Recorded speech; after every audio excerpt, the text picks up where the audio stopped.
It's Hack Day at Voice First. We just got our bank accounts open for both the nonprofit and the for-profit company. So now our next step towards generating subscription-based income from our clients is going to be to hook up that Google Pay button. So this weekend, I need to get Braintree, which is our payment processor, connected to our bank accounts, and then our website, which is where customers subscribe with Google Pay, connected to Braintree. A couple different steps for that. What I think I'm really excited for most with Voice First right now is to see how we're able to start bringing people into the subscription cycle, so that way we can not only give them the apps, but also get feedback from them and get data from them, so that way we can make the experience better for customers. I really am excited about maintaining long-term relationships and improving the products that we've already started to build out. Tengus, what you working on today? I'm working on creating a send request intent. We should send for which app? For a hotel voice. Mm-hmm. So the user gonna request an item, and then what I'm like on Alexa, and then what it's gonna do is it's gonna send whatever the item like user requested Alexa to the front desk, and then front desk gonna receive the item and then send the requested item to the room number. So what's that from a customer experience, from a guest experience? What does that interaction look like? So I would say like, Alexa, I would like to have some like towels. So I need like 2 towels, or I need 2 glasses, and Alexa, I need like 2 toothbrushes or something like that, and it's gonna bring it to the user. And the thing is, like, user not gonna like waste a lot of time like trying to like contact the front desk, or it just tells Alexa that's it, like, and then it's gonna bring everything to the room. Looking forward in Voice First, this is what you're doing today. Looking forward, what are you most excited for, either with Voice First growing or with Alexa or Google? I mean, I like it, like we have like a lot of growth, like since the beginning, like since I started working with, it's a lot of growth in this company. So, and then I mean, I'm expecting a lot from this, and I think, yeah, I'm just expecting a lot, because like we're developing a lot of stuff, and then the voice tech is like really a new area. Like voice is really new brand, so I think it's gonna grow a lot. So we need to like, you know, push forward a lot. You're the first developer that we brought on with us. Thank you for being on the team and being here every week. Thank you. RJ, what are you working on? I just got done adding Samir to the Bitbucket. I was taking Adding who to the what bucket? I was adding Samir Rasa to the Bitbucket. He's one of our longest tenured developers here. Now I am going through, I've been working through a notebook lately, because it's less distracting and it's always there, and it's kind of just it's like a tablet. And so that whole list is probably backwards because but this is everything that bubbled to the top after I meditated, and now I work through this, and what 20% of this will provide us 80% of the value in the next week. And then most likely this will change. And it could be, if you work at a startup, it's like after one conversation, literally everything you're doing can change. And so it's good to have it on a piece of paper, so that one, you remember what your work was last week, and you can kind of, okay, well, if we have this conversation, is this the right way to go? Because, like, you know, I routinely have conversations and I'm like, yes, and I go that way. Okay, but then I can come back to this and say, well, okay, this is what I had last week. Do they align? Is this, so like it's kind of time traveling, and then I can always go back, and I do it from bottom to top, so that like if I'm like, what was that? I just look behind it, and I like can literally go back in time, and it's like kind of time traveling in your own mind. So overall, you enjoying using the notebook as 100%. A way to manage your day to day? Yes, and so for Voice First,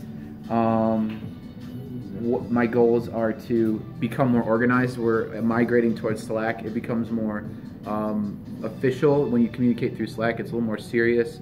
The perception changes, and also it's obviously way more dynamic than texting.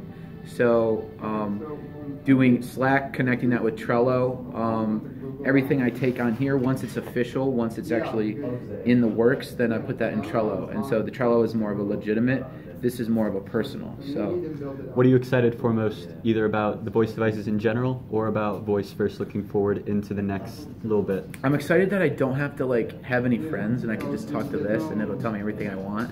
Today, No, I'm kidding. RJ received his first voice device from Voice First. Well, this was the first voice device from Voice First because Alexa is an app on your phone, and so there's no excuse not to use a voice assistant. Bam. First one you got. That's quality content. All right, we'll move on from that. Rohan and Samir, you guys are both kind of chilling together, so we will tackle you both kind of together. What are we working on today? We're working on adjusting the dry cleaner app for house cleaners, making a house cleaner app from the dry cleaner app. Okay, so this is the brand new app that we're building out. You guys are our research and development team right now to figure out how we can take that existing app and make it new. Yeah. How is it going so far? Well, we're just trying to figure out like where the problems are with the original app itself to see like if we can fix that first before breaking it down and changing what we need for the housekeeping app. Okay. Working on the back end or front end? Back end. Back end. And this is your first time kind of working on one of our apps. How does the code look from your perspective? It looks fine. It's easy. It was easy to understand. We were going through. You don't have to be kind. Oh no, we were going through. We were doing like we were doing some test cases and we were getting errors, and I think we were able to like figure out like pretty easily kind of what the issue was. Have you seen anything in the code that seems like when you guys hit those errors, anything that seems like we need to change in the long term with how we're building out these apps? Like, dang, I wish this function block had some documentation, or dang, I wish that they had remembered to link this correctly with the test case, or I'm trying to think what was the root cause of that. I think the only issue was like because the original developer only built it for Alexa, so a lot of the error had to do with Google Actions. So I think moving forward we should just build every app for both, because we never know like when we can refactor for one platform versus the other. That'd be better. That's a really good point. So from your perspective, because you've been here a little bit longer, what are you looking forward to most, either with Alexa and Google devices or with the company itself? For the company itself, I'm looking forward to like branching out into like different areas. Like first was the growable, and I just like meeting my professor and having him talk about it. It was very exciting because it's just random. 2 days ago, can you explain that story? A couple days ago, what happened? So 2 days ago, I was in my Fundamentals of Engineering 2 class where my professor noticed my sticker, the Voice First sticker over here. Right. Yeah. So he noticed it and he came over and he's like, "So you work for Voice First?" I'm like, "Yeah. They're the ones that built the sensors for my garden." And so he was pulling out his phone and showing me all his pictures, and he's like, "It's really cool." And I can, when I'm outside, I can call my Google Mini and just ask, what the temperature is or whatnot. And he's like, moving forward, like if he gets more funding, he wants to expand on it. So that was exciting to see that the client actually is enjoying what we're doing and what we're building. And that's what I want to see more of with the company moving forward. Cool. And Roheen, from your perspective, you just kind of joined on with the company, but you've been hanging out with us a lot and collaborating on the future of Voice First mission. So we talked last night, it's been amazing having your presence there to just collaborate, not interrupt and just add value. From your perspective, just coming on, what are you excited about, either with the company or voice technology in general? I don't know, like I was telling you yesterday, I think there's a lot of there's not a lot of development going on with like voice. And I think like in the future it's going to be like a lot more substantial. We're going to be a lot more apps are going to be integrated with voice than they are now. So excited to see that wave coming and to know that we're kind of fueling and riding that wave. Right. Pedaling into it. Pedaling into it. And today we've got a special guest. Andrew Schellenberg decided to come on down. What's up? It's a pleasure to be here. And Andrew and I have been involved in multiple different activities, both Eagle Scouts, both triathletes, both just kind of active in the startup community. What have been your initial thoughts of coming and seeing Voice First? This is kind of our collaborative group working environment. Yeah, no, I love it. I've heard a lot of about Voice First from your social media posts, your Snapchat, Instagram. It's an amazing feeling to be here and see behind the scenes, see how it's working, and like all the amazing stuff that you guys are doing. And do you have any voice devices yourself, or have you ever tried one?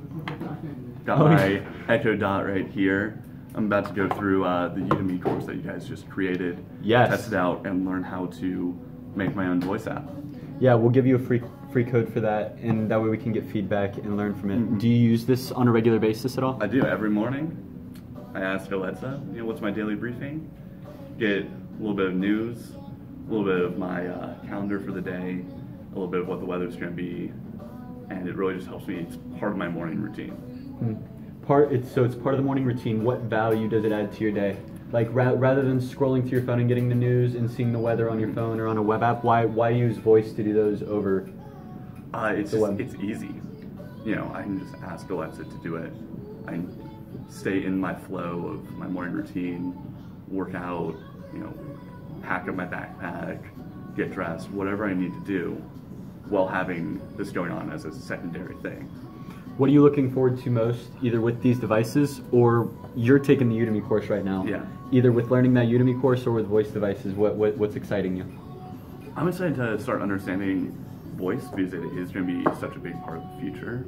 It's being integrated into so many parts of our lives. Like I was telling you, I was on Airbnb a few weeks ago, and Amazon Alexa in there. They're going to be everywhere, and it's important to start understanding it. You seeing that Alexa device inside of that Airbnb, was that a good experience, or did it detract from the stay with the Airbnb? Oh, it was definitely positive. I was a little surprised at first. I wasn't really sure how to use it since it, I was there on vacation. It wasn't my house, but just asked it to play music. Asked it what the weather was. You know where it is? It was actually really nice to have. Thank you for joining us today.